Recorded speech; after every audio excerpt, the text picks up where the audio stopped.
আসসালামু আলাইকুম। আজকে আপনাদের মাঝে আবার লাইভে আসলাম। তো গত ভিডিওতে আমি আপনাদেরকে নাতাশা বোর্ডের সেটিংগুলা কিভাবে কি করবেন আর ছোটোখাটো প্রবলেম হলে কিভাবে সার্ভিসিং করবেন এটা নিয়ে টুকটাক বিস্তারিত আলোচনা করছিলাম। তো আজকে আরেকটি ভিডিও নিয়ে আপনাদের সামনে হাজির হয়েছি। তো ভিডিও না আসলে আপনাদের সাথে তো সরাসরি লাইভ স্ট্রিমে আসলাম। তো এই ভিডিওটা আসলে করার মূল উদ্দেশ্য হলো এই আইপিএসটা যে বড় ভাই তৈরি করেছিলেন, ইনিও কিন্তু অনেকটা দক্ষ একজন মানুষ। উনি কিন্তু প্রায় 5-7 বছর ধরে আইপিএস তৈরি করে। তো উনি কিন্তু শুধুমাত্র এই নাতাশা এফসি বোর্ডটা নিয়েই কাজ করে। তো আমরা দেখেছি যে বিভিন্ন জেলাতে বা বিভিন্ন জায়গা থেকে আসলে দেখা হয় যে ম্যাক্সিমাম কিন্তু এই বোর্ডটা কিন্তু দিয়ে আইপিএস বেশি তৈরি হয়। আর এমনও দেখা গেছে যে এখনও পর্যন্ত কিন্তু এই বোর্ডটা দিয়ে আইপিএস তৈরি হয়ে যাচ্ছে। আর মূলত এই বোর্ডটা নিয়ে যারা এখন আইপিএসের কাজ করে নাই তারা আসলে বুঝবে না যে আইপিএসটা এই বোর্ড দিয়ে আইপিএস তৈরি করার এটার হলো পারফরমেন্স কেমন।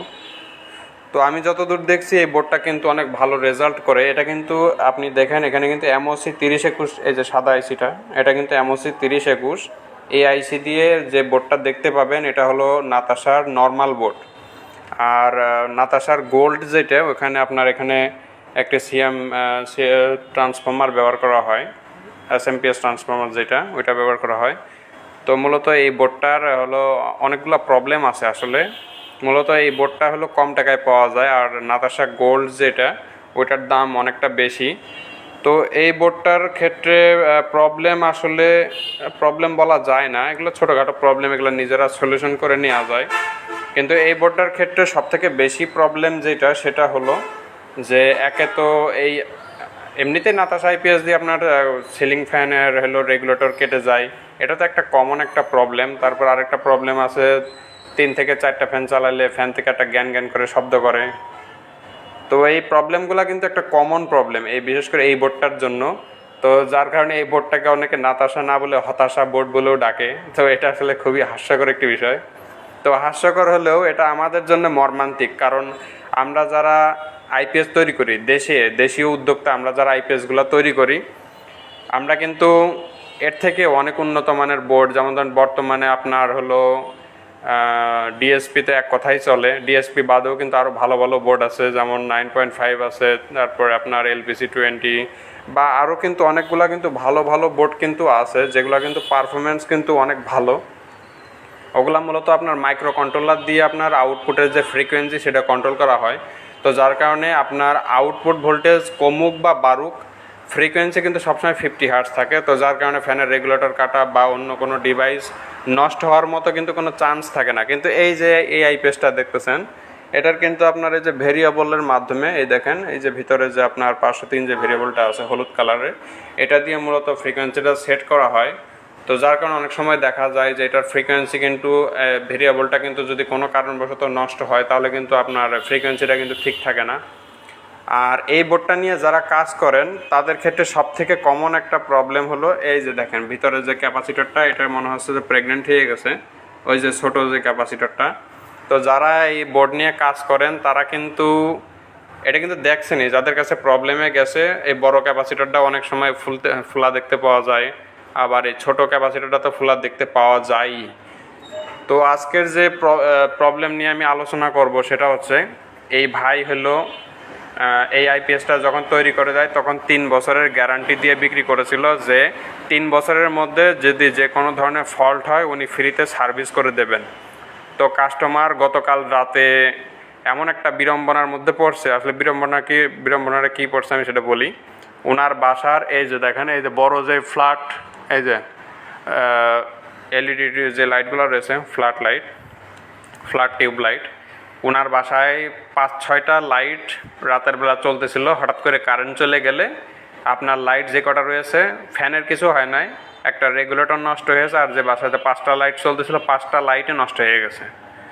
তো যার কারণে ভাই নিজেও কিন্তু অনেক ভালো একজন মেকার হওয়ার সত্ত্বেও উনি আসলে অনেকটা টেনশনের ভিতরে পড়ে গেছে যে মেশিনটা উনি যদি সার্ভিস করে দেয় তাহলে কাস্টমারের সাথে তার অনেক তর্ক বিতর্ক অলরেডি হয়ে গেছে, উনি অনেকটা টেনশনের মধ্যে আছে। তো যার কারণে উনি মেশিনটা আমার কাছে পাঠিয়েছে যে ভাই আমি রিস্ক নিতে পারতেছি না, আপনি একটু ভালো করে মেশিনটা সার্ভিস করে দেন যাতে আর কোনো ফল্ট না হয়। তো যার কারণে উনি মেশিনটা আমার কাছে পাঠাইছে। তো এই প্রবলেমগুলো আসলে কেন হয় এটা নিয়ে আমি আজকে আপনাদের সাথে শেয়ার করব। তো দেখেন, আপনারা এই যে আউটপুটে ফ্রিকোয়েন্সিটা কন্ট্রোল করার জন্যে একটা ক্যাপাসিটর লাগাই দেন। আপনারা মনে করেন যে ক্যাপাসিটর লাগাই দিলে ফ্যান কোনো সময় নষ্ট হবে না, লাইট মানে ফ্রিকোয়েন্সিটা কোনো সময় নষ্ট হবে না। তো এটা কিন্তু আপনার ফ্রিকোয়েন্সি ঠিক রাখার জন্য কিন্তু আর এটা ব্যবহার করা হয় না। এটা জাস্ট আপনার সাময়িকভাবে কিছুটা যে স্কোয়ার ওয়েভের যে ওয়েভটা আছে, যেমন স্কোয়ার ফুল একদম স্কোয়ার ওয়েভ, সেটাকে হয়তো বা কিছুটা স্মুথ করে দেয়। কিন্তু এটা কিন্তু কখনোই আপনার একদম পিওর সাইন ওয়েভের মতো কিন্তু আপনার আউটপুট বের করে দিতে পারবে না, বা ফ্রিকোয়েন্সি কিন্তু ঠিক রাখতে পারবে না। ফ্রিকোয়েন্সি ঠিক রাখতে মূলত কাজ করে হলো দুইটা জিনিস। তো এই দেখেন, নাম্বার ওয়ান জিনিস হলো এই যে এইটা, এই ভিআরটা, এইটা, আর এর সাথে এই যে এখানে যে ক্যাপাসিটরটা আছে এইটা, এই দুইটা কিন্তু মূলত ফ্রিকোয়েন্সিটা আপনার কন্ট্রোল করে। তো আপনারা দেখবেন যে যখন এই আইপিএসটা নষ্ট হয় বা কোনো একটা ফল্ট হয়, তখন কিন্তু এই ক্যাপাসিটিটা ফুলে যায়। আবার অনেক সময় দেখা যায় যে এই ক্যাপাসিটিটাও খোলা দেখতে পাওয়া যায়। তো এই দুইটা ক্যাপাসিটার আসলে কাজ কি? আমরা অনেকেই তো এই বোর্ড নিয়ে কাজ করে, কিন্তু অনেক সময় আমরা বুঝি না যে আসলে কোন পার্টসের কী কাজ, বা আমাদের জানার প্রয়োজনও হয় না। এটা নষ্ট হলো, একটা ছুঁড়ে মেলা মারলাম বা ভাঙড়িতে বেচে দিলাম, দিয়ে একটা নতুন বোর্ড কিনে এনে বসাই দিলে হয়ে গেল। কিন্তু একটু ছোটোখাটো প্রবলেম কিন্তু আমরা নিজেরাই সার্ভিস করে ফেলতে পারি। তো আমি আপনাদেরকে বলি, এখানে দুইটাতে ক্যাপাসিটর দেখতে পাচ্ছেন, দুইটার আসলে কাজ কি। এখানে ছোট ক্যাপাসিটর যেটা দেখতে পাচ্ছেন, এটা কিন্তু আপনার ফ্রিকোয়েন্সিটারে কন্ট্রোল করে। বুঝতে পারছেন কিভাবে? আপনার এই দেখেন, এই পাশে একটা হিটসিঙ্ক আছে, এই পাশে একটা হিটসিঙ্ক আছে। আপনারা জানেন যে মসফেট যেটা এখানে লাগানো, এই যে মসফেটগুলো লাগানো, এই মসফেটগুলো কিন্তু আপনার ডায়োডের মতো কাজ করে। যখন কারেন্ট চলে যায় তখন মসফেট হিসেবে কাজ করে, আর যখন কারেন্ট থাকাকালীন ব্যাটারিটা চার্জ হয় তখন কিন্তু ডায়োড হিসেবে কাজ করবে। তো ডায়োড তো আর আপনার পিওর ডিসি বানিয়ে দিতে পারবে না, তাই না? তো সেক্ষেত্রে আপনার তখন কি করে, এই ক্যাপাসিটরটা, এটা কিন্তু আপনার হলো মানে যখন কারেন্ট চলে মানে কারেন্ট থাকাকালীন ডায়োড হিসেবে এই ক্যাপাসিটরটা কাজ করে, ঠিক আছে? আর যখন কারেন্ট চলে যায়, মানে আইপিএসটা রান হয়, তখন আপনার যে ফ্রিকোয়েন্সিটা, এই যে এখান থেকে আমরা ফ্রিকোয়েন্সিটা সেট করি, ধরেন যে আমরা 50 হার্টজে সেট করলাম, বা কেউ 51 করে, কেউ 52 করে, এই ফ্রিকোয়েন্সিটা যাতে আপ ডাউন না করে, যাতে আমি ধরেন যে 50-এ সেট করলাম, এই ফ্রিকোয়েন্সিটা ঠিক একদম 50-ই দাঁড়িয়ে থাকবে। এখানে যে ফ্রিকোয়েন্সিটা আমরা সেট করি, এটা কিন্তু ডিসি, এটা কিন্তু এসি না, ঠিক আছে? তো ডিসির ক্ষেত্রে এখানে যদি সামান্য পরিমাণও পালস, মানে আপনার এসিতে যে পালসটা ওয়েভ আকারে থাকে, ওই ওয়েভটা যাতে এখানে না চলে আসে, জাস্ট একদম ডিসিটার জন্য পিওর ডিসি হয়ে থাকে।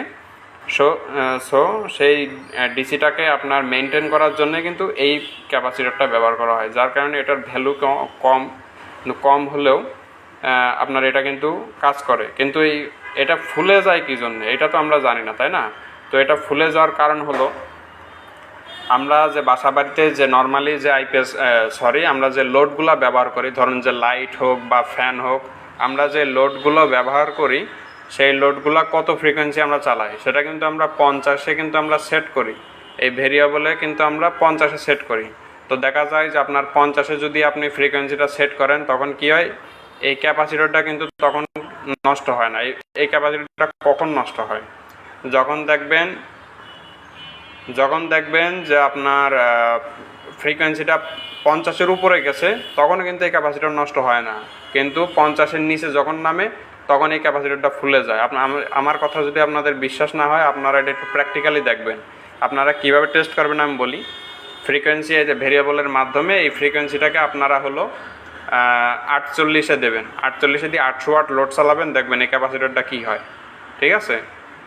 তো এই যিনি আইপিএসটা তৈরি করছেন, সম্মানিত বড় ভাই, ওনার কাছে আসলে এই ধরনের যে হার্টস আমরা তো সেট করি এই মিটার দিয়ে, আর এটা হলো ভোল্টেজ মিটার, এটা দিয়ে ফ্রিকোয়েন্সিটা সেট করি, আর এটা দিয়ে আউটপুট ভোল্টেজটা সেট করি। তো এটা দিয়ে যখন ফ্রিকোয়েন্সি সেট করি, তখন কিন্তু এখানে অ্যাকুরেট যা দেখাবে, আপনার বাসা বাড়িতে যখন কারেন্ট চলে যাবে, যে ফ্রিকোয়েন্সিটা হবে, সেটাও কিন্তু এখানে যেটা সেট করে দেবো একদম ঠিক অ্যাকুরেট, এটাই কিন্তু আপনার বাসা বাড়িতে বা কাস্টমারের বাসা বাড়িতে কিন্তু ওই ফ্রিকোয়েন্সিতেই চলবে। কিন্তু ধরেন যে ওনার কাছে এই মিটারটা নাই, বা ওনার কাছে এই মিটারটাও নাই, এটা দিয়েও কিন্তু আপনার ফ্রিকোয়েন্সি সেট করা যায়। এটা হলো ইউনিট 203, দেখেন এখানে কিন্তু লেখা রয়েছে 203, এই যে 203 মডেলের হলো ক্লাব মিটার। এটা দিয়েও কিন্তু ফ্রিকোয়েন্সি সেট করা যায়। তো সম্মানিত বড় ভাইয়ের কাছে কিন্তু এই মিটারও নাই, এটাও নাই। উনি আসলে কাজ করে যে আপনার ছোট দেখবেন যে গোল সাইজের যে মিটার পাওয়া যায়, ভোল্ট মিটার, ভোল্টেজ, অ্যাম্পিয়ার, তারপর ফ্রিকোয়েন্সি, তিনটাই যে 1 মিটার থাকে ওইটা ব্যবহার করে। তো এটা ব্যবহার করার ফলে কি হয়, ওটাতে কিন্তু অনেক সময় একদম অ্যাকুরেট কিন্তু জেনুইন। এই একটা মিটারের দাম আপনার হলো 2000 টাকা, আর ওই একটা মিটারের দাম মাত্র 200 টাকা। তো আপনার 2000 টাকার কাজ কি কখনো 200 টাকার মিটার হবে? হবে না। তো যার কারণে উনি প্রতিবারই 50 হার্টজ, ওই মিটারে দেখায় 50 হার্টজ, কিন্তু এখানে যখন উনি সেট করে এখানে আপনার অরিজিনালি দেখা যায় সেটা 49 বা 48 এরকম হয়। তো এটা হওয়ার কারণে কি হয়, এরকম ফ্রিকোয়েন্সিটা যখন উনি সেট করে ওনার বাসায়, যখন উনি সিলিং ফ্যান ব্যবহার করা শুরু করে, দেখা গেলো 2টা ফ্যান চালালেও তেমন একটা প্রবলেম বোঝা যায় না, কারণ উনি আউটপুট ভোল্টেজটা 260-70-এ আমি দেখছি যে 280 পর্যন্ত উনি তুলে রাখে।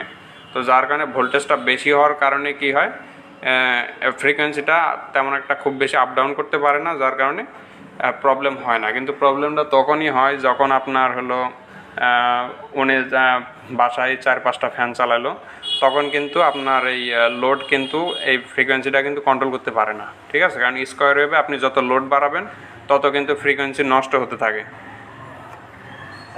তো ফ্রিকোয়েন্সিটা যখন নষ্ট হতে থাকে তখন কিন্তু আপনার এই ক্যাপাসিটরটা কিন্তু ধীরে ধীরে ফুলে যেতে শুরু করে।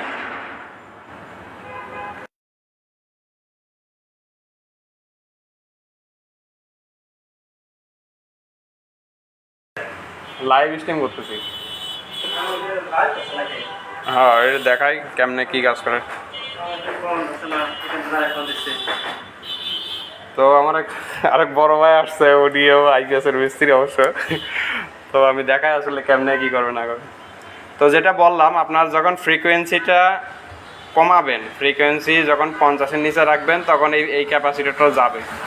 আর যদি দেখেন যে আপনার চার্জিং, এই যে এমওসি 3021 এই আইসিটা নষ্ট হয়, কিংবা এই আইসিটা নষ্ট হয়, অথবা এই যে চার্জিং অ্যাম্পিয়ারের যে বিয়ারটা, এটা যদি কোনো কারণবশত নষ্ট হয় এবং চার্জিং অ্যাম্পিয়ারটা যদি কন্ট্রোলে না থাকে, তখন কিন্তু এই ক্যাপাসিটরটা ফুলে যাবে, ঠিক আছে? তো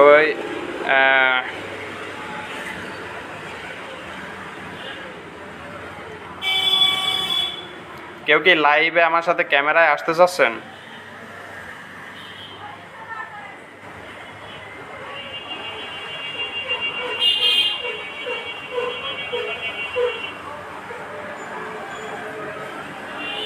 আচ্ছা, যাই হোক, তো যেভাবে আপনারা চাচ্ছেন আসলে এক্সট্রা খরচ করতে, তো সেক্ষেত্রে সমাধান কি? দেখুন, একটা আইপিএস তৈরি করতে আপনারা মিনিমাম তো 10,000 থেকে 16,000 টাকা নেন।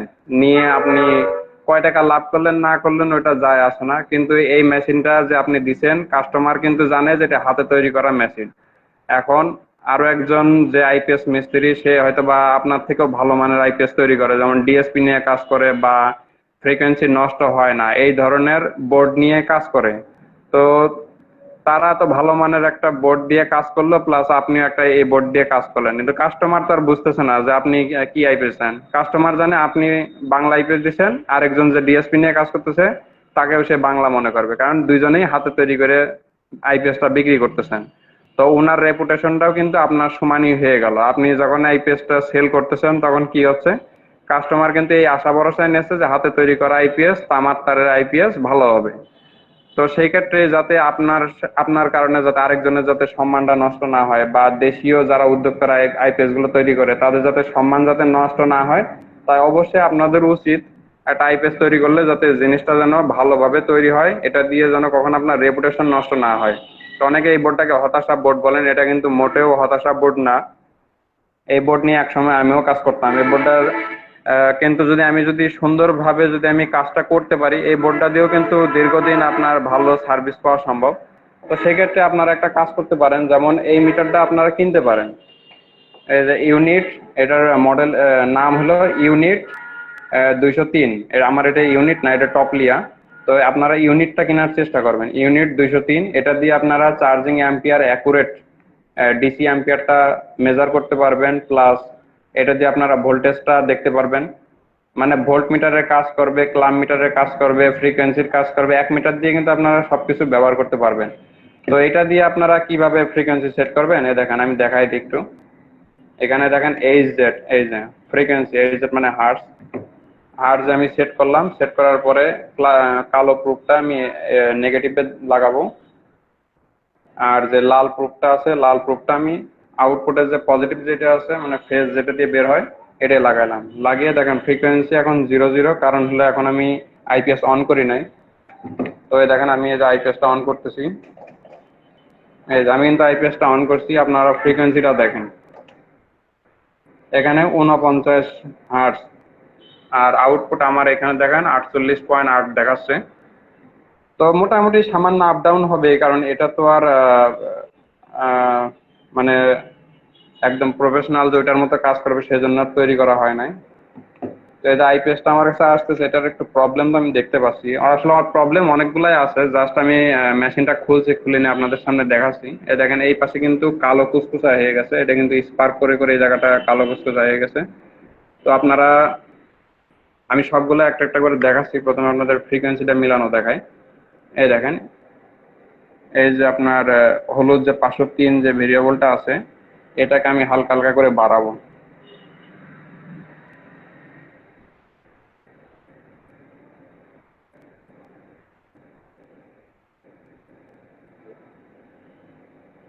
এই যে ফ্রিকোয়েন্সি 50.5-এ সেট করবেন।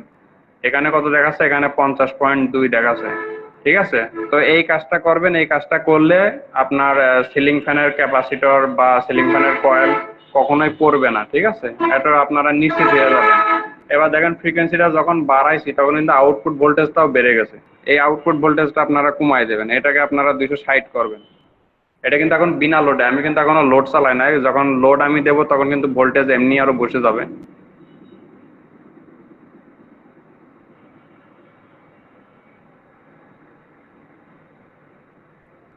ওকে, আমি দেখতে পাচ্ছি এর ভেরিয়েবলও কিন্তু কাজ করতেছে না।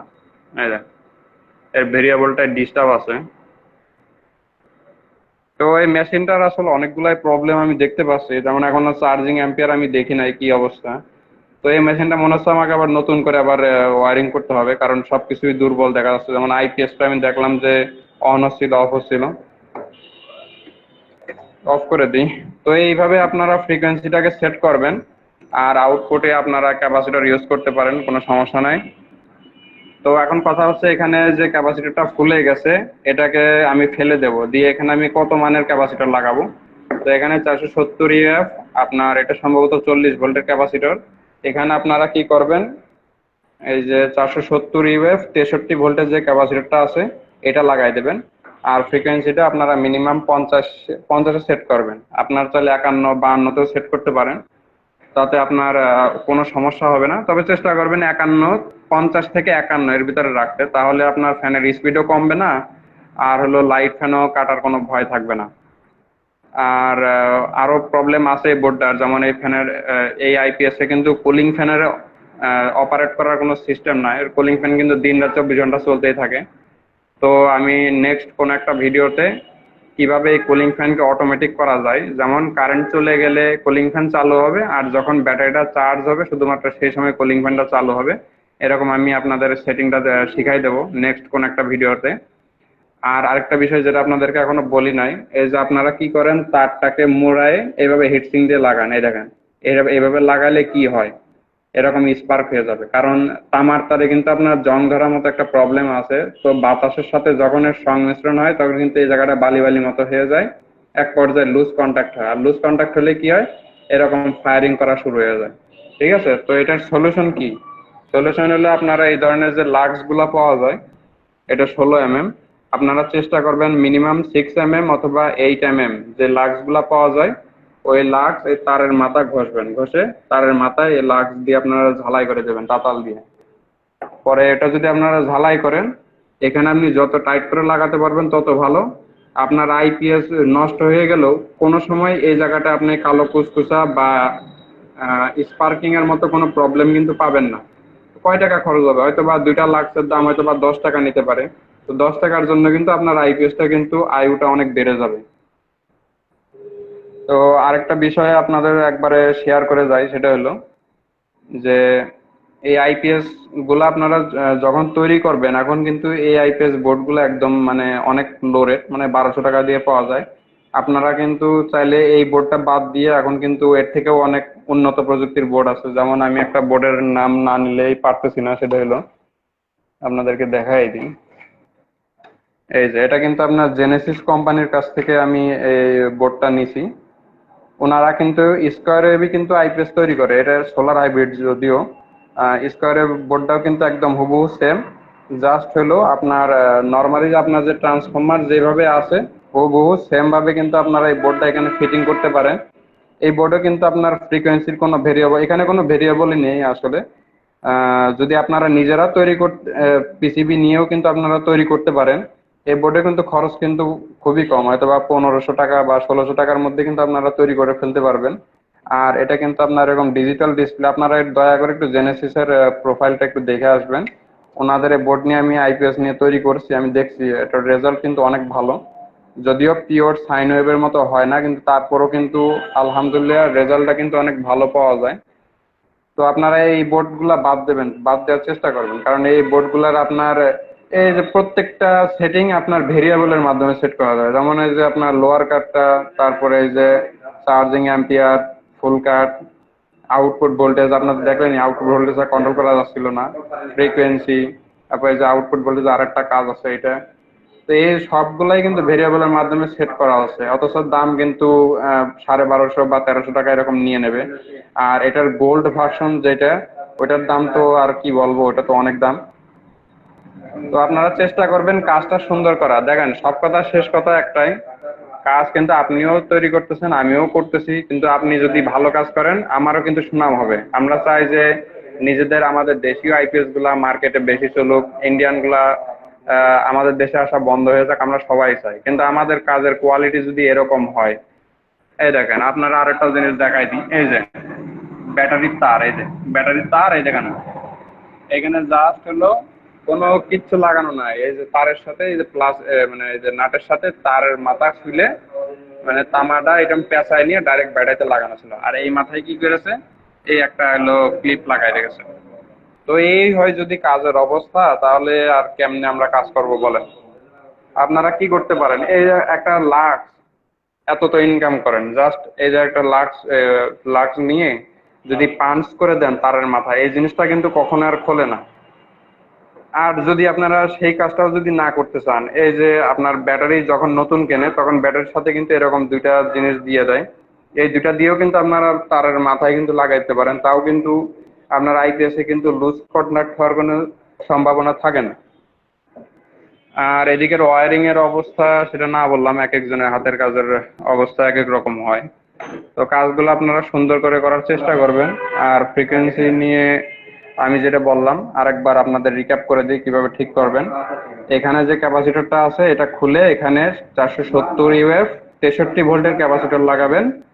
আর এই ভেরিয়েবলটা দেখবেন এটা কাজ করতেছে কিনা, যদি কাজ করে তাহলে 50.5 বা 51-তে সেট করবেন। ঠিক আছে, সেট করার পরে আউটপুট ভোল্টেজটা 260 ভোল্টে রাখবেন। এরপরে 400 ওয়াট লোড দেবেন, যদি আপনার মেশিন যদি ছোট মেশিন না হয়ে থাকে। 400 ওয়াট লোড দিয়ে ভোল্টেজটা আপনারা দেখবেন যে 250-এর নিচে নেমে আসতেছে কিনা, যদি 50-এর নিচে না নামে তাহলে বুঝবেন যে এই ভেরিয়েবলটাও ঠিক আছে, আর যদি নেমে যায় তাহলে ভেরিয়েবলটা ডিস্টার্ব থাকতে পারে। অথবা আপনার এমন হতে পারে যে আপনার ব্যাটারি দুর্বল, যখন 400 ওয়াট বা 500 ওয়াট লোড দিচ্ছেন ভোল্টেজ 11 ভোল্টের নিচে নেমে আসতেছে, তখন এই প্রবলেমটা হতে পারে। যদি 11 ভোল্টের নিচে না নামে তখন বুঝবেন যে এই ভেরিয়েবলটা ডিস্টার্ব আছে, আর এটা চেঞ্জ করে দেবেন।